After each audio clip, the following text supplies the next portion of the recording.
I found out about my husband's infidelity. Okay, so I'm just supposed to accept that? I'm just supposed to accept a man stepping out, doing God knows what with women, then coming back home to me? That's what a lot of women are going through. My body doesn't feel safe. I can't trust you.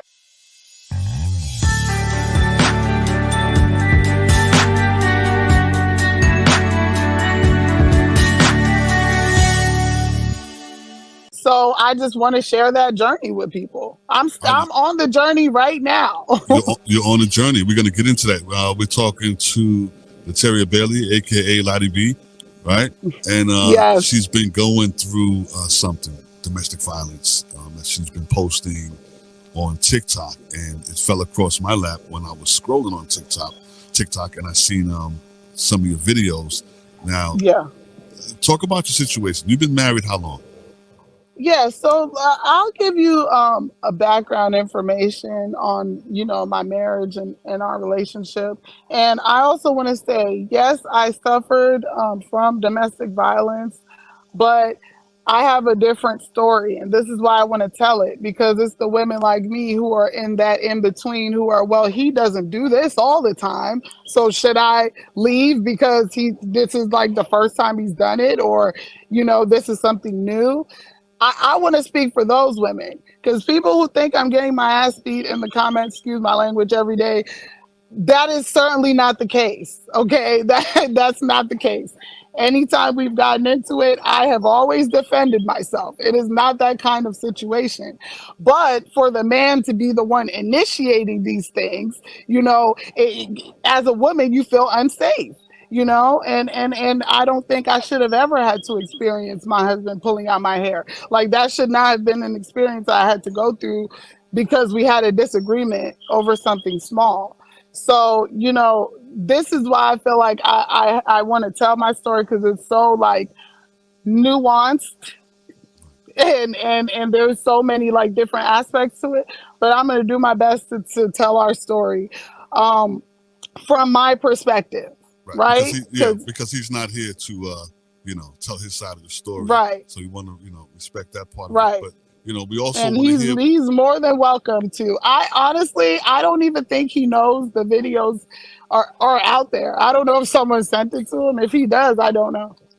Right, but now it's when I saw it, I really felt for you, especially when you had a handful of your hair.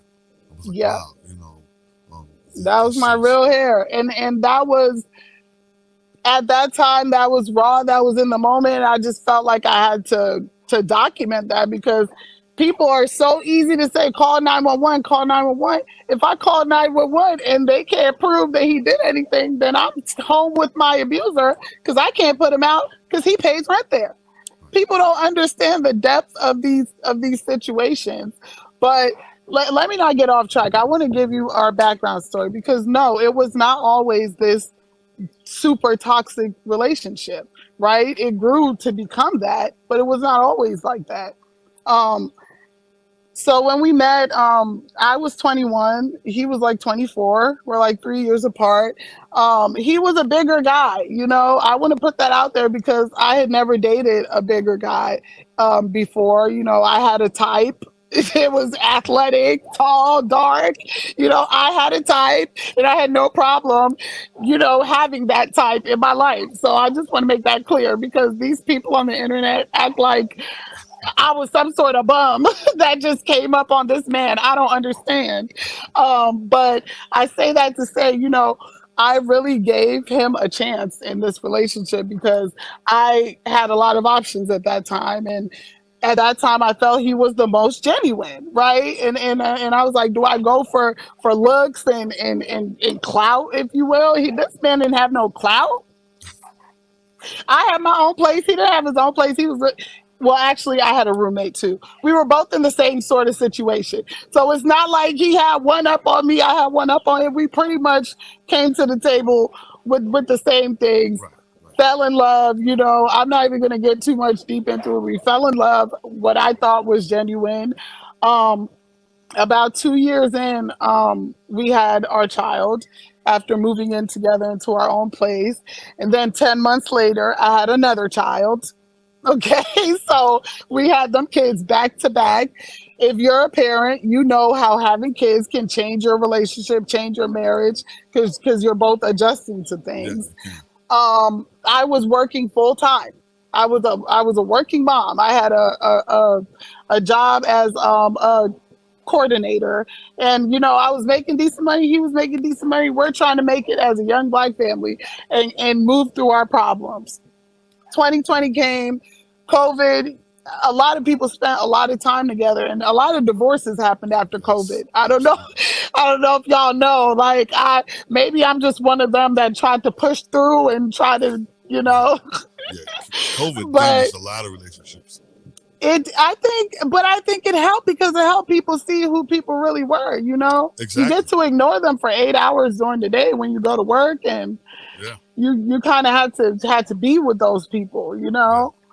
And I think a lot of us kind of learned that maybe we weren't as compatible as we thought we were. And I think I was one of those people. And I'm gonna say before that, I found out about my husband's infidelity. I also did some infidelity myself because I will always say this: I don't cheat, but I cheat back. Okay, you just like I'm not gonna be the one to step out, but if I find out you broke my trust, why would I then care about? Right. I'm a different breed. I know some people like, oh, that's not right. I don't care. No, but That's yeah, yeah. So a lot of people feel the same way you do. If you're going to do it, I'm going to do it. But then there's some people that says, well, if you're going to do it, I'm just going to leave. right, You know, so it's right, all right. sorts of things people do in that situation. Exactly, exactly, exactly. Some people, if you cheat, they kill you. So I mean, there's Exactly. all sorts Right. of things that could happen. Yeah. So we all take a risk when Right. we decide to be unfaithful. Right. So and then I feel like I faced a reality as a married woman, and other married women can maybe attest, where you talk to other married women and they're like, well, it's just what these men do. And it's like, okay, so I'm just supposed to accept that? I'm just supposed to accept a man stepping out, doing God knows what with women, then coming back home to me? That's what a lot of women are going through. My body doesn't feel safe. I can't trust you. Right. You can have a baby out there. It's all sorts of stuff Yeah. that married women are dealing with, and we have to, try to maintain this family. Because if you think about it, a woman's job, not just the homemaker, a woman keeps the family together. Yeah. Like, we Yeah. are the You glue. guys are the glue. Exactly. Exactly. And if you know, you know. And so if that minimum, you're not even if that bare minimum, you're not even making a woman feel valued, feel seen, and you out there dogging her out and doing her dirt. Like, there's some women who they will do it because the man still do what he's supposed to do. Okay, he pay for the bills, he still treat her like she should be treated, but he out there being a dog cheating. Some women will accept that. Yeah. I don't personally want to be cheated on, but I could say if it was that, I wouldn't even be as tripping as hard as I was. But for me to be the homemaker, I'm the one mainly responsible for the kids. I do a damn good job too. Not to toot my own horn, but my kids are taken care of I mean, no you matter guys look what like I'm you have a going nice through. home. You guys look like you have a nice home. You got it Thank all you. And, together. and and we worked hard for it. I know people tried to go on talking about how dirty my shit. I don't have nothing to prove to these people because I am one of the cleanest people. If I am in the process of cleaning, yeah, it's gonna be a mess. But once it's clean, it's clean. So I don't even take those, and these were all things I thought about. Don't you think I thought about, oh, people are gonna see how messy my room is, or even how stupid I sound when I'm yelling? Like, I thought about But all but that. it's real. It's real life. Um, Th- not everybody's house is always clean all the time. I mean, yes, you got some people who's OCD and they do keep a nice, neat, clean house all the time. But the right. reality is, most people you're gonna see stuff laying around. You live there. Yes. I'm 31 years old too. I'm not like some 60-year-old woman who just sit around and clean house all day. Like, Right. Right. I got stuff going on. I got two young kids. And I told you, I'm very involved in other things. Right. So I don't want people to think my whole marriage has just totally dominated my life, but it does come to a point where the issues in the marriage do start to feel like they're taking over your whole life. And I think that's when I had to come to the realization that this is very toxic. This So is not normal. take me to the first time he put his hands on you or got physical with you. So, do you want to know something? It was last year. It was last year. Well, as far as physical, like we've gotten into maybe like he's pushed me, I've pushed him, but it was never anything where he punched me in the face or like slapped me and nothing like that. Right. Last year, this happened in November, and the craziest thing is I was on a fast during that time. See, I don't know what God was trying to teach me. I was doing a 25-day fast, and I know that sounds crazy, and yes, it is a little crazy. And all the women, all the people that were doing that fast, it was with this lady. Her name's Tiffany Montgomery. She was the one leading it. Y'all check her out because I like her, and she keeps it real, and she is on fire for God. But I was doing that fast, and during the fast, she said, "Your life is going to turn upside down." She said, "Shit is going to happen." Excuse me, she didn't curse. She's a woman of God. She's a woman of class. She said, "Things are going to start happening that ain't never happened, that you're not even going to be able to explain." And during that time, that situation with him pulling out my locks, it happened. And I remember even so I did tell a family member. I told one that I trusted and love, and I still love and trust her today. I understand people don't want to get involved because they see y'all good, then you're bad, then you're good. They don't know what side to be on. You know what I'm saying? So I can understand why people would have questions. I'm not faulting anyone for that. But I'm not going to sit here and say someone is right for pulling out my hair. That's something I've never experienced. So for that to come from my husband is kind of wild. And it was all over. And I tried to explain during the video. That's why I was recording in the moment, because a lot of the times these things happen, then you forget what the argument was even about, why it escalated, and then they make you look like you're crazy. So people are asking me why I'm recording. It's because there were times where I didn't record, and then I feel like I'm literally crazy. There's nobody to witness it.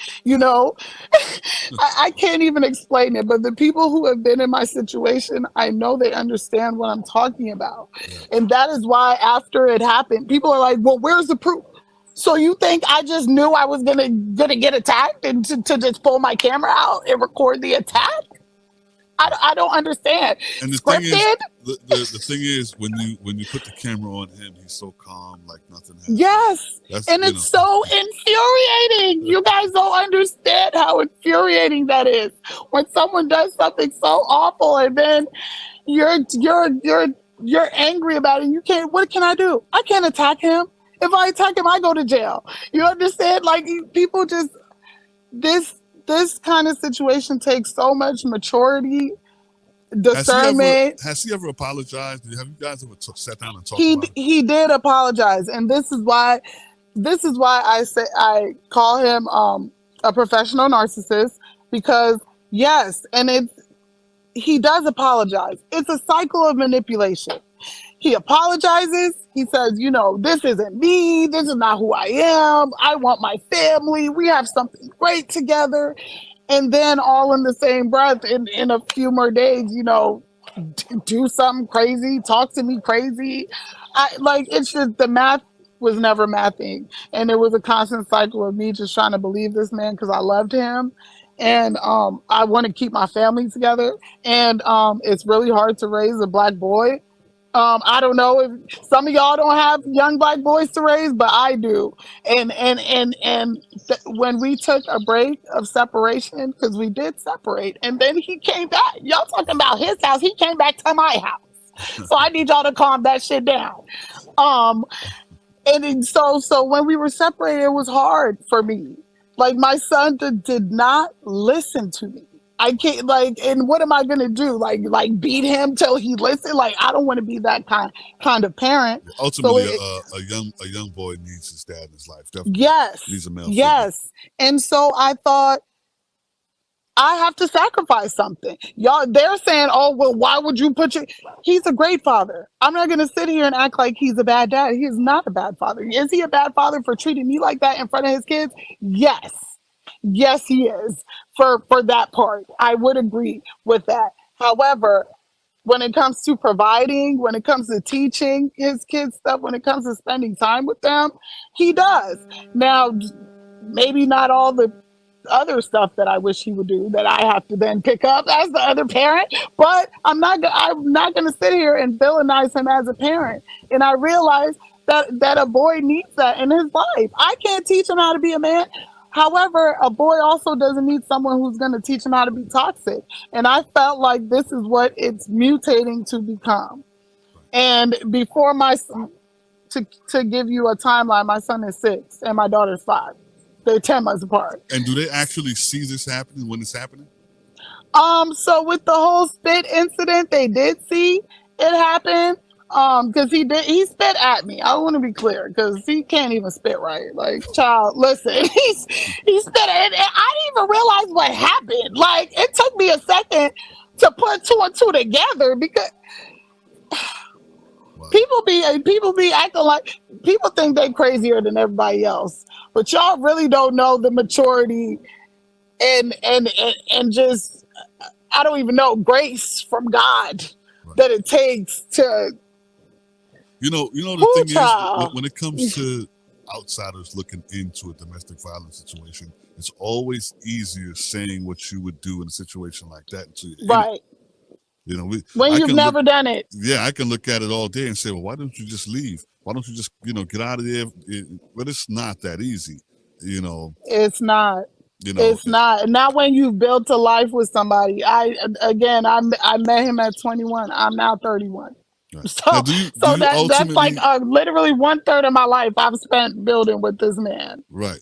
Now, do you feel unsafe or threatened? Your life is threatened. Do you think it'll go that far, or you think it's just? I honestly, I don't know, and this is what I feel like it has taught me from last year. So you asked, when did it get physical? Last year, starting with this whole hair pulling incident after he literally lunged at me and attacked me, like, because he wants me to respect him, but he like wants to drag the respect out of me, not actually earn the respect, so he's that kind of man. So he'll raise his voice, and when I start raising my voice, it's a problem. And if you don't want someone to raise their voice at you, don't raise your voice at them. You feel me?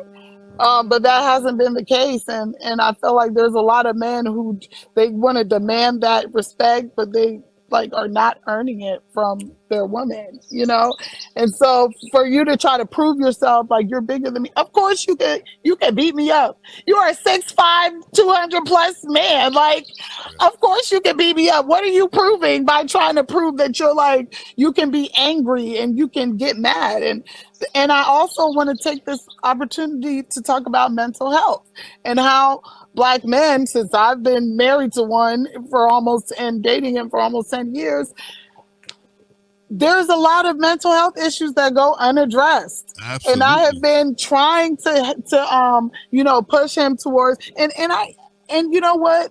I give grace and have given grace to him because I'm not perfect either. Okay? I know I need therapy. I'm not the one running down therapist doors, but I also need therapy. Right. And but I have taken my own steps in my own mental health journey to deal with things like my anxiety, my ADHD. Because these are things that affect other people. It doesn't just affect me. Right. Right. And I truly believe that he is bipolar, but undiagnosed. And I have seen 2 different sides of him. I see the great side, the charismatic, loving, funny. How could you ever hate this guy, right? And then I see the evil side of a man that would look at me and spit at me. Wow. So I don't. It doesn't seem like a big deal. People's like, oh, bipolar. People throw that around all the time. They'll be like, oh, they're bipolar. I'm bipolar. No, it's actually a serious, situation. Yes. Being bipolar is nothing to just throw around. That's serious. Yes. And another thing is, because people are like, well, where were the red flags? Well, you don't really notice things when you're in them. You kind of notice when you have a chance to reflect. It's gradual. right? It happens gradual. Like when I was pregnant, for example, with my son, I found out about a lot of the mental health issues in his family, on his side of the family. You know, these weren't things that I was told up front, you could say, you know, which I think may,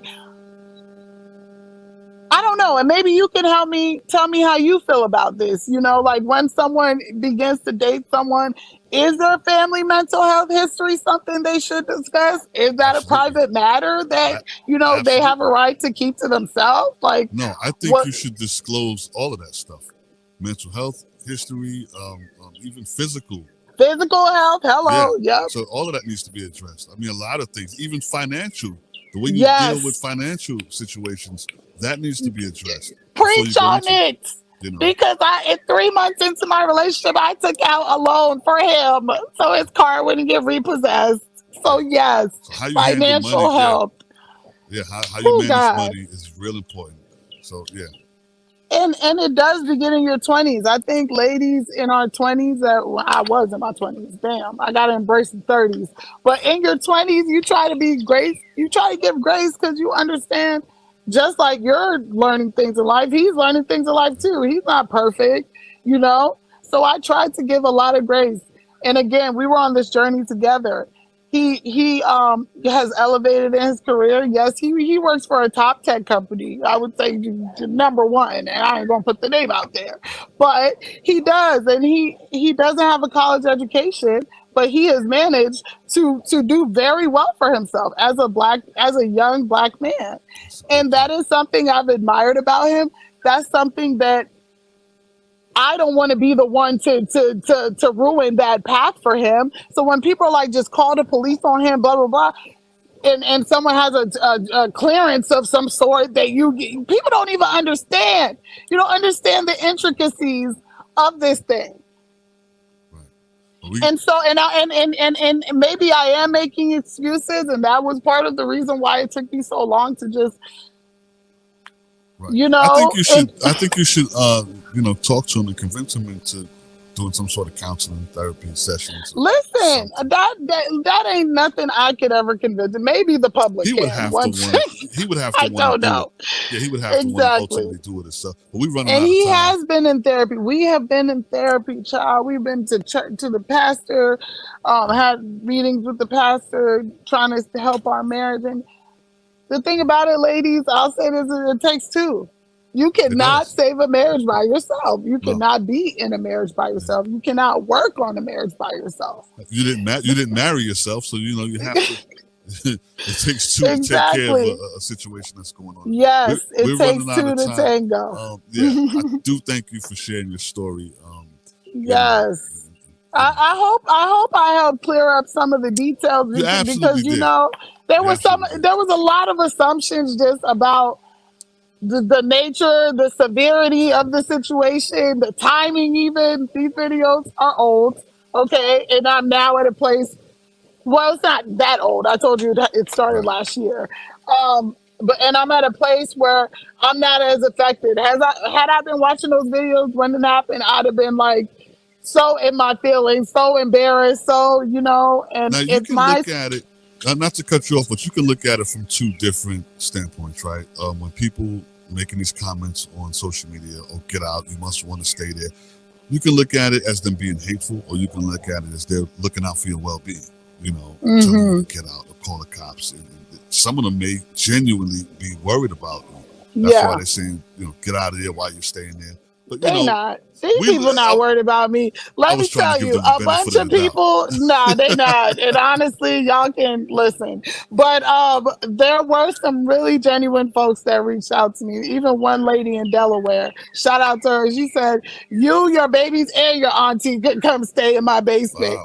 She said, "I got rooms here." She said, "I'm in Delaware," and I felt her genuineness through the phone. Like I know she wasn't just saying that because she Wow. said she's been in the same situation. So people like that are real. We need more people like that who are willing to have empathy and love instead of just automatically trying to think the worst. You Right. you feel me? And in my captions, I literally said, "Maybe this might help someone," and that's all I meant by that. maybe someone will see this and be like, damn, you know what? I too am in a toxic ass situation and I should probably get out. Yep. All right. Ladies and gentlemen, that was Miss Lottie B, Materia Bailey. Thank you for joining me on the show today. Thank you. Thank you for your time. Thanks for having me. Absolutely.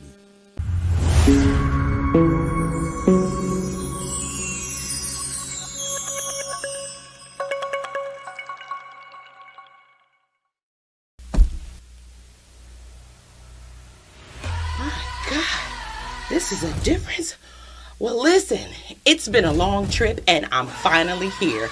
Listen, Soul TV and Meshiba Web are going to Las Vegas, Nevada, July 20th for the 39th annual Stellar Awards. That's right, Soul TV and Meshiba Web are going to be on the red carpet interviewing all who's who. Oh my God, I cannot wait. All right, for more information, go to thestellarawards.com. And don't forget to go to soultv.page.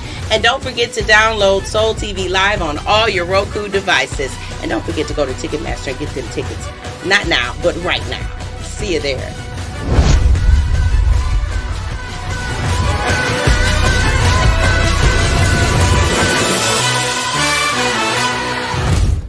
All copyrights strictly owned by Soul TV and its affiliates. Texas.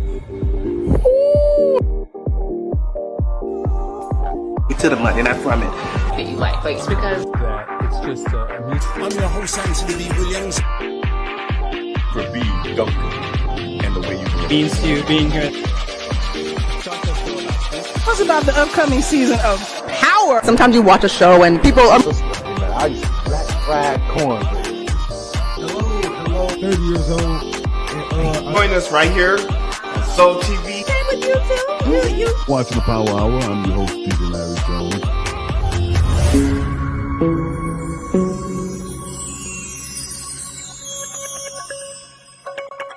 All right, you know what time it is? It's time for the Power Hour, and today's topic is, can high blood pressure and diabetes be reversed? My next guest is here to tell us all about that, if it's true or not. She says it's true. I believe it as well. Ladies and gentlemen, please welcome. Matter of fact, introduce yourself. I want you to introduce yourself, and I want you to give your backstory. Okay, well, my name is Kaya Bonilla. I come from New York City, Brooklyn, New York in the house. And my husband and I were sent to Texas about 14 years ago by the Lord. He said to move to Texas. When God says move, you have to move. When you end up where God wants you, you always end up in the best place for you and your family. All right, let's jump right into it. Now, can high blood pressure and diabetes be reversed? Listen, let's talk about it. It can be reversed. God is so good and faithful. Let me tell you like this. This life that we live is governed by laws that God put in place before we were born.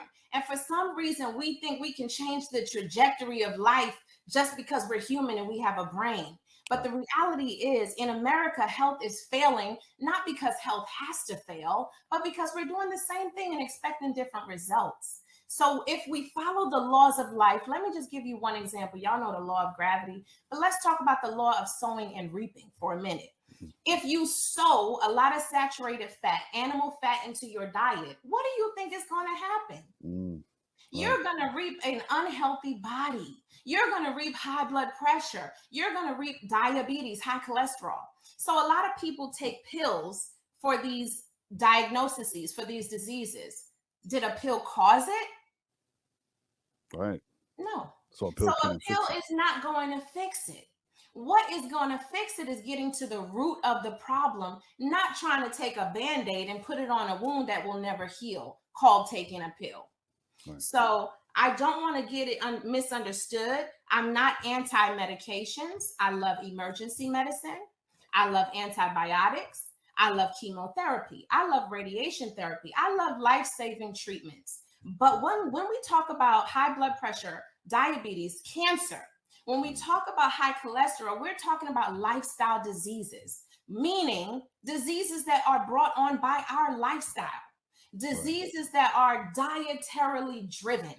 So you might have seen one of my videos in the past, and I said diseases are in the diet. That's it. That's factual. It's your mental diet. Is your physical diet? Is your spiritual diet? And if I can help people to get their diet under control, what are you eating? What are you watching on TV? Okay. What are you ingesting in your mouth and in your body? Spiritually, are you sitting aside by yourself and just, okay, Lord, I'm here. Thank you for life. Are you having those moments of gratitude? Because if you're not, disease is on its way, because the body is governed by these laws of life, because God created our bodies. Therefore, we must abide by the laws of God and not expect our bodies to abide by our own man-made laws. Does that it makes a lot of sense. And by nature, your body is actually designed to heal itself. Ooh, listen, you know what I mean? See, I know where to go sometimes. I know how to get there sometimes. Don't I? The body is, again, pre-programmed from birth to heal itself. Right. You said it, ding, ding, ding. But why is it not healing itself? Why is America spending billions and trillions of dollars on health and we're sick? Yeah. Let me ask you this question. How long would it take to reverse these conditions just by a lifestyle change? How long would that take? That's such a good question. It depends on the person. It depends on their motivation. Are they going to do what it takes? So let's say somebody's doing everything right, everything that they're supposed to do, right? It could take them a year, depending on where they're starting. If you're starting at 200 pounds and you need to lose 50, it's going to take you a little longer than somebody who needs to lose 20, right? So it varies. But the key is to remember it's possible. The key is to remember, keep going. And this is not for a diet. This is not for a short time. This is for the long haul. If you're trying to live until 90 years old without aches and pains, you got some work to do. But if you're cool with the doctor saying, I need to crack your chest open at 70, let him crack. Jimmy crack on, and I don't care. So you have to make up in your mind, and that's how I work with my clients. What do you want? Because Kaya can't give you what Kaya wants. Kaya wants 120 years, boo. I want to be here for 120 years strong. I want to go to sleep and they say, oh, grandma didn't wake up. That's how I want to go. Right. And I have to do what? The law of sowing and reaping. I have to sow the seeds into my life that's going to bring that harvest. Right. So I'm not eating your donuts. Right. So what's the best thing to put in your diet? What's the correct diet? I mean, or is there a correct diet? There is a correct diet. Yes, sir. And again, I'm a Christian. I think that's obvious. It goes back to the Garden of Eden. That's where we all have to go back to the Garden of Eden. Eat what's grown, right? Eat what comes from the ground. Anything from the ground. You know why? Because anything else the body doesn't even recognize. Right. And that's why you can eat another donut and eat another donut, because your body is like, oh, that was good. Let's have another one. It's a drug. It's not food. Right. It's toxic in nature. Therefore, at the end of the day, you're eating and getting heavier and heavier. Why? Because the body's like, oh, let's tuck this over there. Yeah. And it gets to the point where the body starts tucking fat in your eyes. Yeah. Some of you can open your eyes wide. You see this white line around. That ain't cute. That is not cute. That's fat growing around your eyes. Because the body said, where else we gonna put it? We put it in the arms, no more room there. We put it in the legs, the buttocks. We put it everywhere. There's no room. Let's put it in here. And then where does the fat go after that, Larry? Man, places it shouldn't go. There we go. and then what vital places, which then causes heart attacks, disease. There we go. And that's when the doctor says you have high blood pressure. You have diabetes, type 2. You have, okay, let's stop the you have. Let's stop now you have to take this pill, right? But one of my clients this week told me, she said, my doctor told me I have to take this pill for the rest of my life if I start it. That's not true. No, I don't believe in that. I believe in, hard work. When I say hard work, I mean, it's a lifestyle change. It's not going to be easy to go from eating ribs and fried chicken to eating kale and, stuff like that. It's not going to taste right to you, but it's going to feel right to your body. We should eat to live, not live to eat. You know what I mean? No, can genetics play a part in this? Of course, genetics plays a part in it. But I'm going to use a quote from my favorite Australian nutritionist, Barbara O'Neill. That's her name. Barbara O'Neill says, genetics loads the gun, but it's your lifestyle that pulls the trigger. So in other words, I can have a predisposition for anything and everything. It doesn't mean it's going to happen to me. If I have made a conscious decision, again, I was talking to my family about this just the other day. The limbic system is right back here in the middle of the brain, right? When we're born, we are all driven by that limbic system. That's why babies cry, they're emotional, they let it all hang out, they wear their heart on their sleeve because they focus on how do I feel, right? Yeah. What do I feel like eating? Well, in the process of childhood, as we grow up, our parents are supposed to teach us how to use our frontal lobe. Our frontal lobe is the part of intelligence. It's the part that helps us to make conscious, good decisions for our lives. So it comes a point, going back to the Bible, when I was a child, I spoke, reasoned, thought like a child. But when I grew up, I put away childish things. Okay, put away that limbic. Oh, it don't taste good. Okay, boo, then go ahead, take the pill. Right. I don't like it. Go ahead, take the pill. Do yourself a favor, because the pill will at least extend your life. If you don't make changes, take the pill. But if you use your frontal cortex and say, okay, let me think logically. I don't really like the taste of the kale, but the kale will save my life, heal my heart and my body. Okay, taste buds, I'm pushing you aside. Shut up. It's time to eat. That should be incentive enough to make you want to change. Exactly.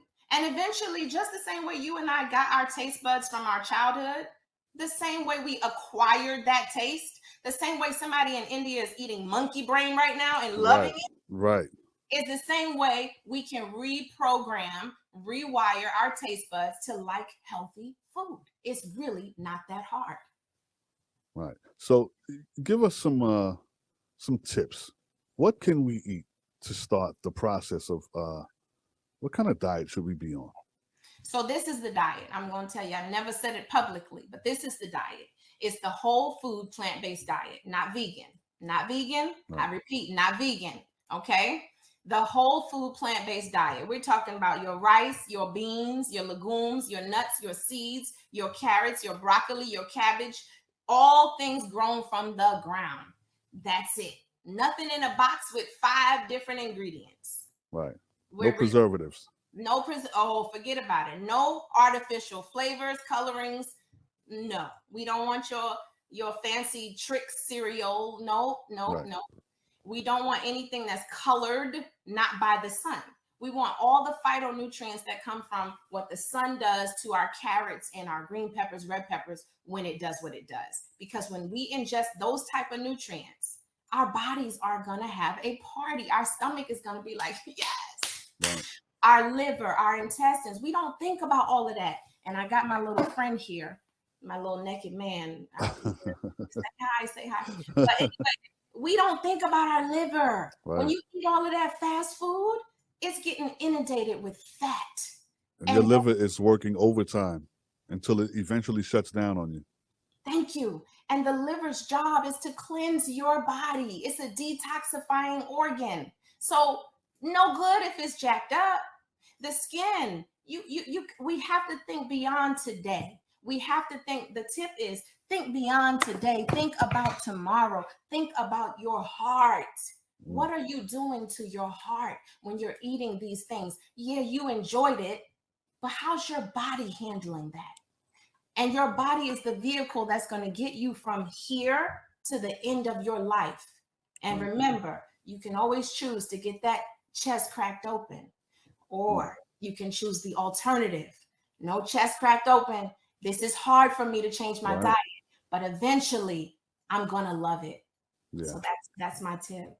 Now, what do you say to people who say, well, they spray this stuff down, the stuff that we buy in the grocery store, they spray it down with pesticide and all these chemicals, then they bring it to the grocery store. What do you say to that? They are right. So conventionally grown produce is not the best. The best is organic. But let's say somebody says, well, the organic is quite expensive. then you need to use the conventional, soak it in some lemon, some vinegar, some water, clean it really well, get rid of as much toxins as you can, say your prayers before you eat it, and thank God for a healthy body. Because I promise you, you will be healthier if you eat those type of foods versus the alternative. So the whole food plant-based diet is free of all meat, no animal products, no fish. That's what I do. That's what my husband is doing. He has high blood pressure, which is coming down. I have a history of high cholesterol, which is coming down in a very short time. Even without exercising, this diet makes you lose weight because it is the best diet for us. No, that's 100% right. I've been doing some things, some changes, and I'm too have high blood pressure, and I check my pressure every morning. And since I made the change, I haven't taken a pill in over 2 months.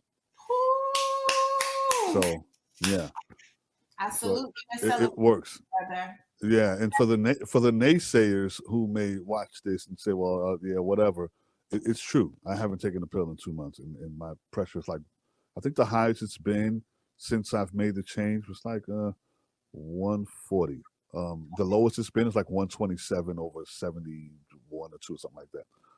So I'm maintaining. Now, here's the thing: if I decide to eat something that I'm not supposed to eat, and I know that I'm not supposed to eat it, then I'll take a pill because I know it's going to go up. Oh my goodness! You know what I mean?